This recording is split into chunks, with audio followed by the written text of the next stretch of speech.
Hi, this is Adrienne Gennett, Associate Curator of Collections and Education with the University Museums at Iowa State. And today I am at the Christian Petersen Art Museum to talk a little bit about the new exhibition, Christian Petersen Art Museum in Morrill Hall. For our fall exhibition this year, we had a little bit of a hiccup. We were supposed to do a loaned exhibition that had to be postponed, like many things, due to the coronavirus COVID-19 pandemic. And so at the last minute in April, we had to come up with something to put here in this museum to open in the fall semester, knowing that we wanted to have something here to welcome students and faculty back with the appropriate ways and measurements of safety that we could do. And so the exhibition that I was thinking about was something I had actually kind of started thinking about earlier in the semester as an idea for the future and just got fast forwarded. And with the help of Sydney Marshall, our assistant curator, and Lynette Pullman, our director, we brought together this very interesting exhibition full of very random objects from our permanent collection, but each is beautiful and interesting in itself. And this exhibition is entitled, Who Am I? With the idea that all these works of art that are part of our permanent collection that we see all the time, some are in other buildings in the Art on Campus collection, some are in our storage, some are on view in other places. But what are the stories that are created from these works of art? What are the stories that other people bring to these works of art? What are the interpretations that are made by a visitor, by a viewer, by the artist, by anyone who sees these works of art? You know, we all have different ways of viewing and seeing and understanding our world around us, which includes the art we see. And that is very much shaped by who we are, our backgrounds, our lifestyles, our professional work, our studies, the academics that we study, the fields we're in, who we interact with, all tell us something and create who we are and our visions of the world. And so that then changes how we interpret what we see. And so each work of art in this exhibition has different interpretations by different people from around the campus, faculty, staff, and then Ames community and University Museums community members, donors and collectors. And so I wanted to get their views and their interpretations and their ideas of what these works of art meant to them or what they saw in these works of art, rather than just what I see. I did do one of my own interpretations, a very personal interpretation for one work of art. But as a curator, I often am the one choosing the objects, writing the text labels, making the points of what the exhibition is trying to tell you. And this was an opportunity to show that all that work that I do to do that, it's also very important to hear other people's point of views and other people's interpretations. And this was a good time to really think about what other people are thinking and where they're at in their lives and with everything going on and having all this time, kind of solitude to think about our views and our ways of seeing the world. It was a good opportunity to kind of tease those out with these works of art.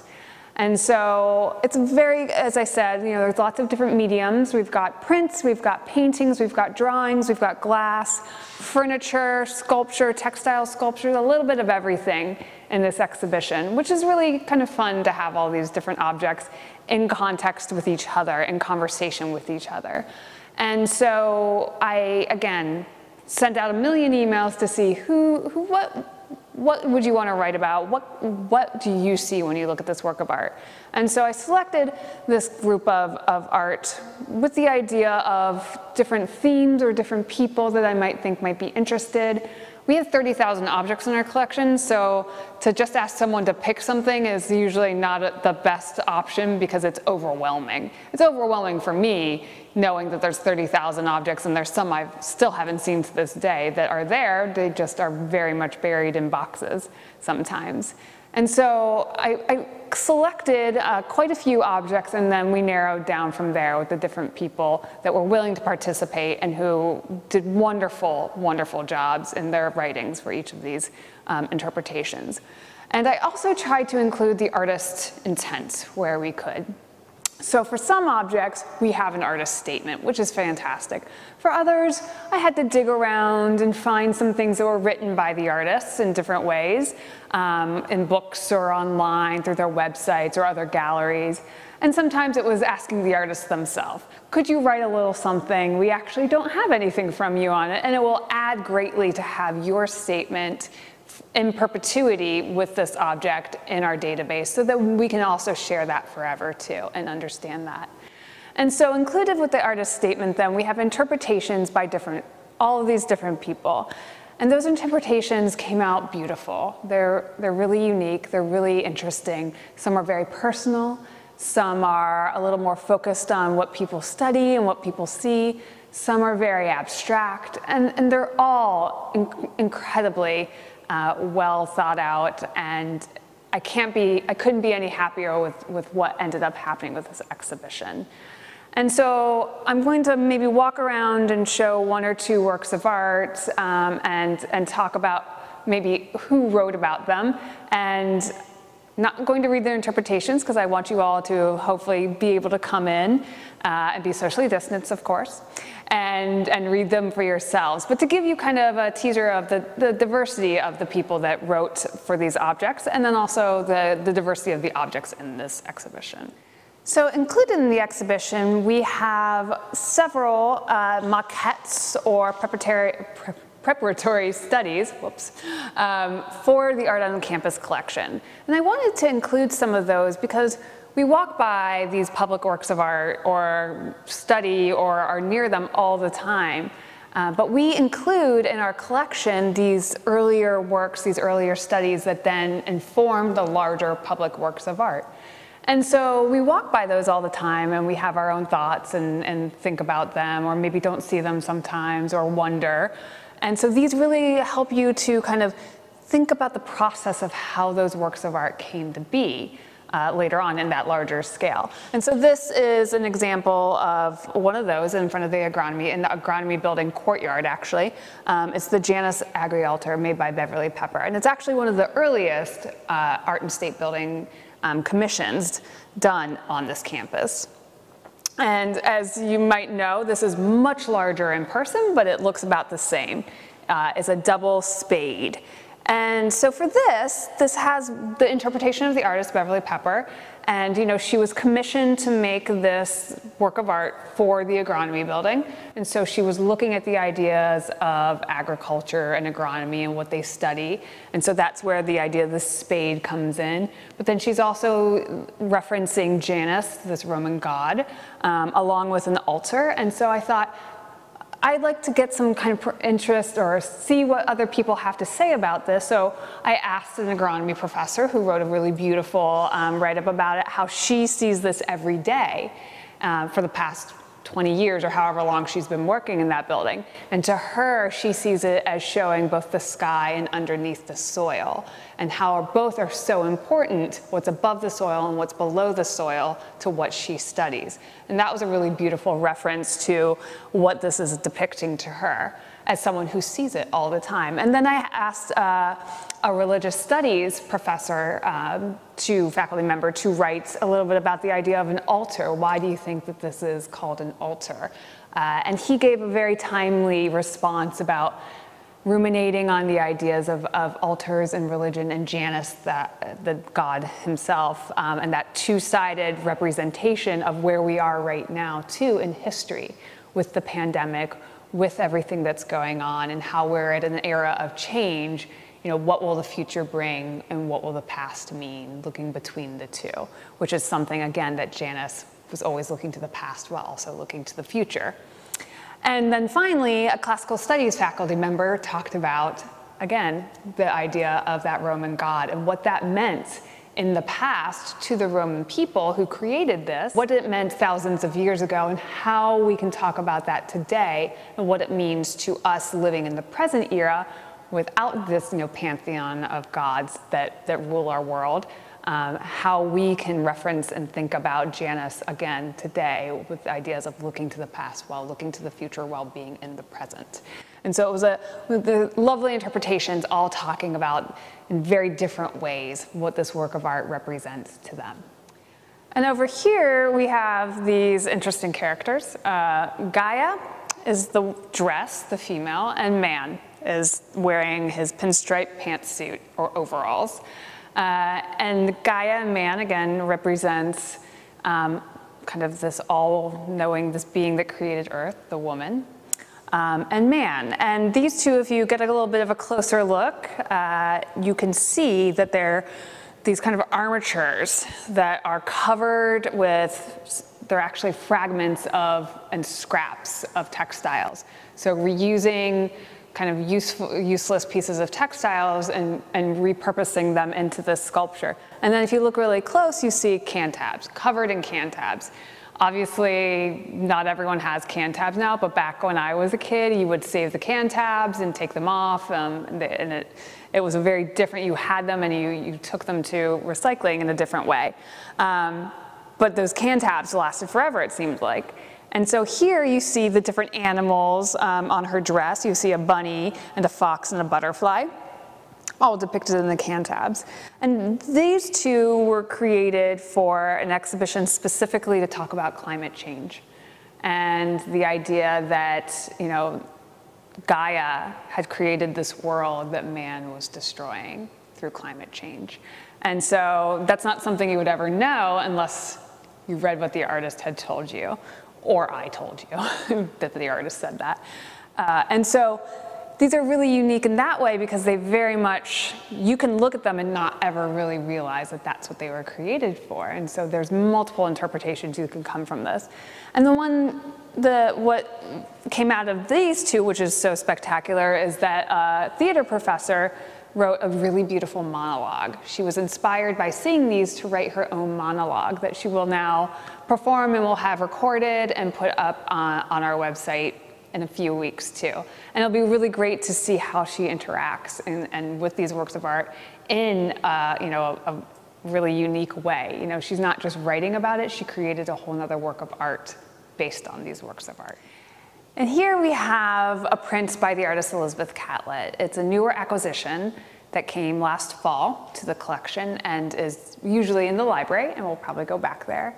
And Elizabeth Catlett's an incredibly important artist and woman. She was really important in the field of contemporary art and really has an important place and voice in contemporary art, even though she's no longer with us. She went to Howard University, where she studied art, and then went to the University of Iowa, where she was one of the first MFA graduates. And while at the University of Iowa, she studied with Grant Wood.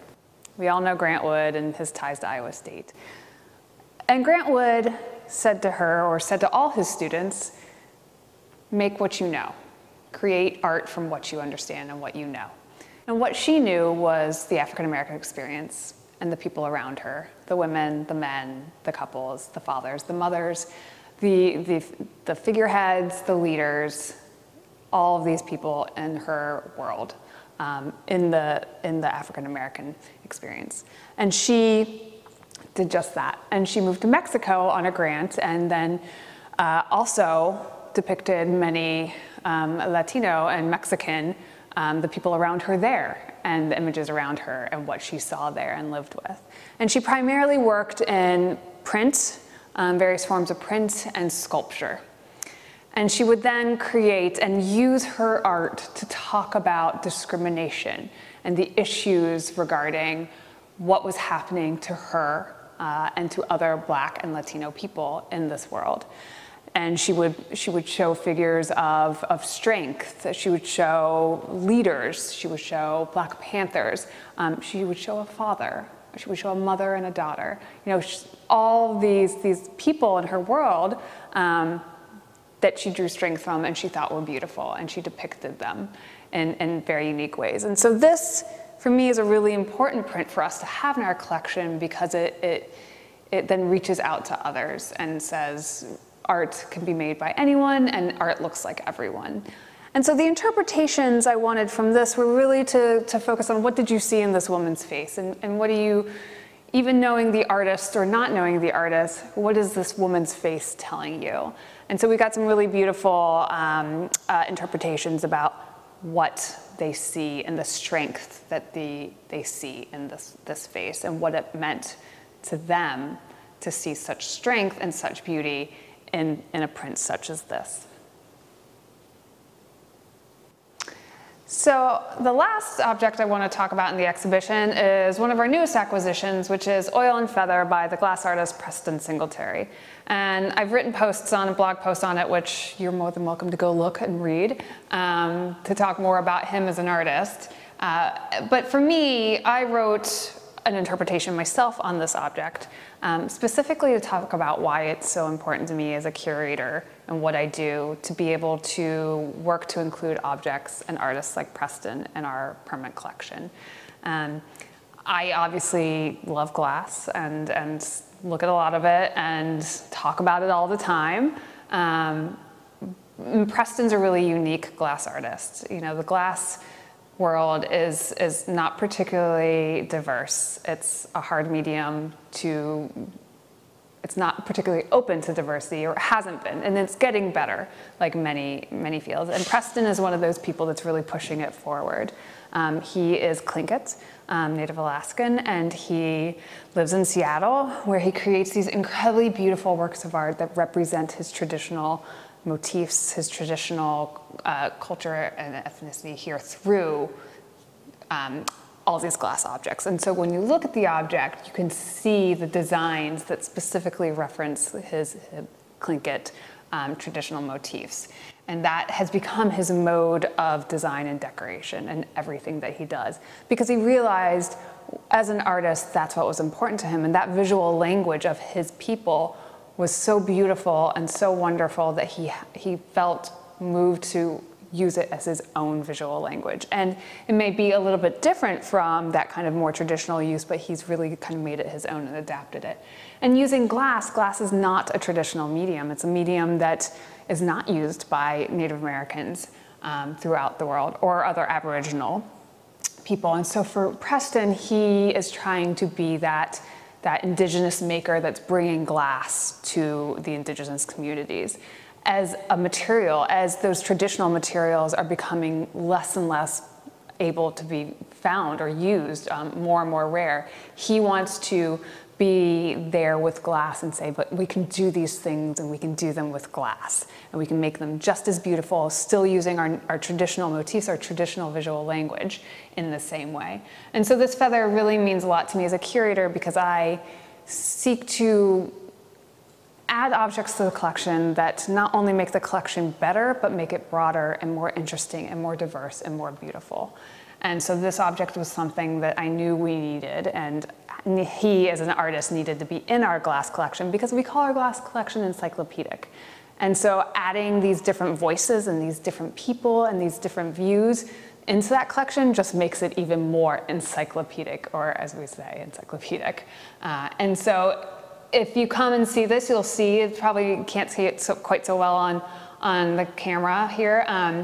It's cased and sandblasted and just absolutely beautiful in person.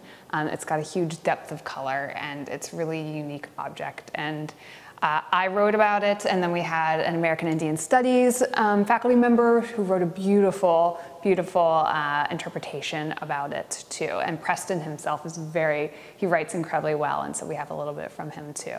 And so, again, this is one of the first things you'll see when you come in, but there's many other objects in this exhibition, all a little bit diverse, might seem a little random when you first walk in. But for me, it was really important to reach out to others and to hear, what do you see? What do you think? What is your interpretation? How has your voice been created? And let me have your voice in this exhibition. You know, it's often our voices, and while I'm not trying to tell you ever what to think, I'm just trying to make the story for you to understand. I really, really am happy and welcome all these other voices and these other interpretations and these other people's views about the art that I see all the time into an exhibition, that then hopefully when you come and you visit, you'll make your own interpretations and you'll have your own ideas, and they might not be the same as the ones you're reading. You might see something totally wild and different in the work of art, and that's absolutely okay, and that is the point of art. Art is subjective. We all see it differently. The artist might tell you it's one thing, but that doesn't mean you have to see it that way. So I hope that you will all come. We will be open August 19th, that first Wednesday. Well, actually, yes, August 19th. I'm trying to get my date straight. August 19th, this exhibition will be open and ready for view for the public. And we have some great programs, both digital and some in person with smaller groups of people, trying to do it the best we can, the safest way. And so I really hope that you all come and take a lot of time to read everything in here. There's a lot to read, and I think it's really important that we do read what everyone said, because again, it's really great to have other views and other opinions and other interpretations at any time, but definitely in this exhibition.